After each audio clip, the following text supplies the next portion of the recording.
Volkes, gib du jetzt deine Stimme ab. Wenn ja, dann tritt für mich ein, so wie ich für dich eingetreten bin. My youngest son asked me to go and look at some of the speeches that Hitler had made. And what it is they've used an AI to reconstruct the video. AI has reconstructed the speeches. So I'm just going to put a little bit of Hitler out. He does seem to have an enemy, the Jewish people, or the Jews. But a lot of what he says, when you listen to it, and this is probably why people wanted to you to hear the speeches, because we're only used to a man standing there screaming and rah rah and using his hands. Anyway, watch these little videos and tell me how much today has changed from what he's talking about. They've always made it that he's a madman and an evil man, but the speeches are very constructed. Anyway, we're going to just listen to a bit. Thank you to the creators for making it. Hope they don't mind me using a little bit of the videos. Yeah, tell me what your thoughts are. 4 years of National Socialism, January 30th, 1937. Men of the German Reichstag. Today, the Reichstag convenes on an important day for the German people. 4 years have passed since the moment that marked the greatest internal transformation and reorganization that Germany has ever experienced. I asked the German people to give me 4 years as trial period. What could be more logical than to use this occasion to enumerate in detail all the successes and progress that these 4 years have brought to the German people? Of course, it will not be possible to mention in such a short rally all the remarkable results of what might be the most astounding epoch in the life of our people. This is rather the task of the press and propaganda. In addition, an exhibition will take place this year in the capital of the Reich, Berlin, in which a more comprehensive and in-depth picture will be presented of what has been created, achieved, and begun than I could possibly do in a 2-hour speech. I will therefore use today's historic meeting of the German Reichstag to look back on the past 4 years and point out some of the general insights, experiences, and conclusions that are important to understand not only for us, but also for posterity. I would also like to take a position on the most important problems and tasks that face us. And finally, I would also like to outline in the briefest possible terms the projects that I have in mind, some for the near future and some for the more distant future. Who can doubt that in these 4 years that lie behind us, a revolution of the greatest magnitude has indeed swept over Germany?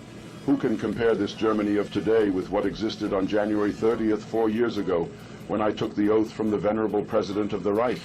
This National Socialist Revolution was first and foremost a revolution in the conduct of revolutions. By this I mean the following. For thousands of years, not only in German minds, but even more so in the minds of our neighbors, the view has prevailed that the characteristic feature of every true revolution must be a bloody destruction of the former bearers of power and the ensuing destruction of public and private institutions and property. Mankind has become accustomed to regarding revolutions with these accompanying consequences as legal processes, which is to say, accustomed to facing the tumultuous destruction of life and property, if not with approval, at least with forgiveness, as the necessary accompaniments to revolution. This is the greatest difference between the National Socialist Revolution and other revolutions, perhaps aside from the fascist uprising in Italy. The National Socialist Revolution was almost completely bloodless. It did not cause any material damage at all during the time when the party took power, despite overcoming great resistance in Germany. I may say this with a certain pride. This was perhaps the first revolution in which not even one window pane was smashed. But I don't want to be misunderstood. If this revolution was bloodless, it was not because we were not men enough to see blood. For over 4 years I was a soldier in the bloodiest war of all time. I never once lost my nerve in any situation or under any pressure. The same is true of my comrades. We saw the task of the National Socialist Revolution not as destroying human lives or property, but rather in building a new and better life. It is our greatest pride to have carried out what is certainly the greatest transformation in our people with a minimum of sacrifice and loss. Only where the Bolshevik bloodlust tried, even after January 30th, 1933, to prevent the victory or the realization of the National Socialist idea by force, did we also respond with force and with lightning speed. Other elements, whose lack of restraint we recognized as being due to their political ignorance, we only took into safe custody in order to give them back their freedom after a short time. There were only a few whose political activity was merely a cover for their criminal inclinations, as evidenced by numerous prison sentences, whom we later prevented from continuing their pernicious work of destruction by putting them, probably for the first time in their lives, into productive employment. Has there ever been a revolution of such sweeping proportions as the National Socialist one, which nevertheless allowed innumerable former political functionaries to go about their work unmolested and in peace, and even awarded to numerous former bitter enemies the highest state offices and the full enjoyment of the pensions and annuities to which they were entitled? When we managed to form a government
Volkes, gib du jetzt deine Stimme ab. Wenn ja, dann tritt für mich ein, so wie ich für dich eingetreten bin.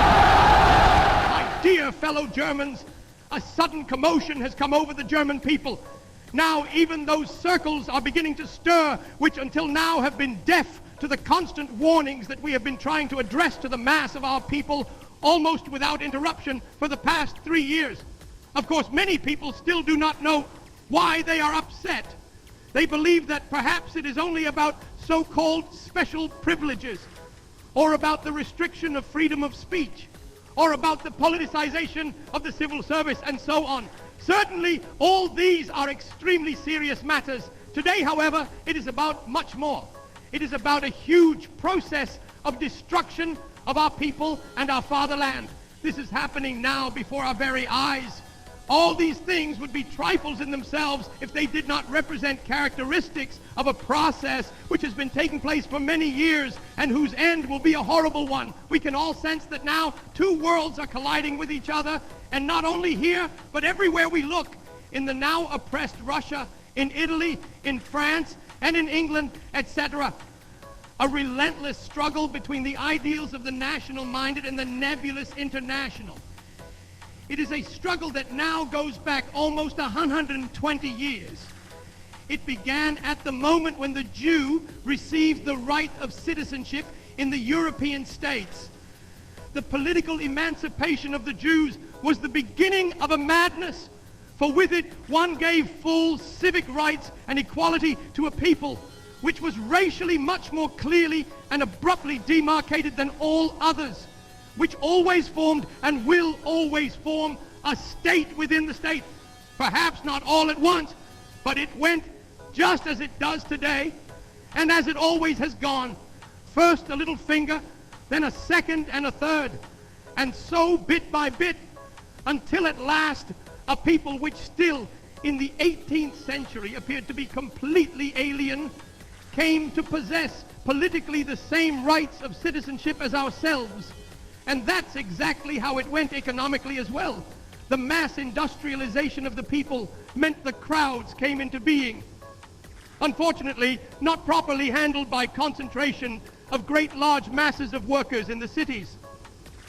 those who had the moral obligation to take care of them. In parallel with this, however, there was a gradual monetization of the entire labor force. The share system came into being, and as a result, the stock exchange gradually became the conductor of the entire national economy, but the owners of this institution were, and are without exception, Jews. I say without exception because the few more than who participate in it as non-Jews are in the end nothing more than token Christians who are needed to keep up the pretense to the broad masses that these institutions are natural to all peoples and their economies, while in reality they are institutions which correspond exclusively to the essence of the Jewish people and thus also spring from it. At that time, Europe stood at a crossroads. It began to divide into two halves, Western Europe on the one hand and Central and Eastern Europe on the other. Western Europe first advanced in industrialization, especially in England. Crowds of agricultural laborers, sons of farmers or ruined farmers themselves, poured into the cities and formed a new fourth estate. But there is one important fact here which many fail to take into account. England, like France, had relatively few Jews. The consequence of this, however, was that the great masses concentrated in the cities did not come into direct contact with this foreign nation, and the aversion which would necessarily arise did not find sufficient nourishment.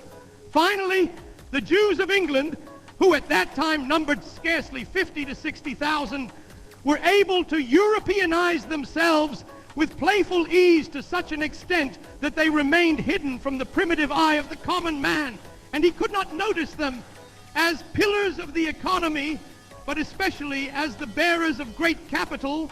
They no longer appeared as foreigners, but as Englishmen themselves.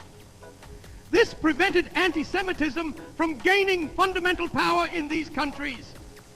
The same was true of France. Precisely because of this, however, it was possible to introduce in these countries the system known as democracy. Precisely in these countries, it was possible to establish a form of government that could mean nothing but the outweighing of intelligence and true energy by the sheer dead weight of the masses.